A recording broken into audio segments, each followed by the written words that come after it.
Dodi Sudrajat terseret kasus Tiara Marlin. Ayah Vanessa Angel, Dodi Sudrajat, turut terseret dalam kasus pedangdut Tiara Marlin.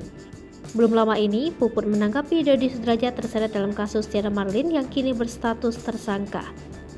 Menurutnya, Tiara Marlin tidak ada hubungan keluarga dengan keluarga Dodi Sudrajat.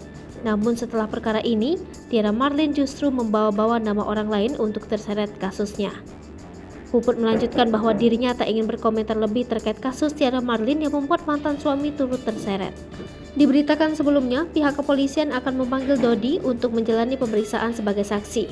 Hal tersebut membuat kepolisian akan memanggil ayah Vanessa dalam pemeriksaan selanjutnya. Sebagai informasi, Tiara Marlin sudah ditetapkan sebagai tersangka kasus dugaan pencemaran nama baik sejak 6 Juni 2022. Kemudian, Dodi Sudrajat beberapa kali menyebut Vanessa Angel hamil di luar nikah. Namun semasa masih hidup, Vanessa dan Bibi pernah menyanggah bahwa Gala merupakan anak hasil zina. Vanessa menegaskan bahwa ia hamil Gala ketika sudah nikah siri dengan Bibi. Ungkapan inilah yang membuat Dodi terseret dan akan diperiksa minggu depan untuk menjadi saksi dari Tiara Marlin.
Hai pemirsa Sri Popo TV, jangan lupa komen, like, dan subscribe, serta tonton terus berita-berita terupdate lainnya ya.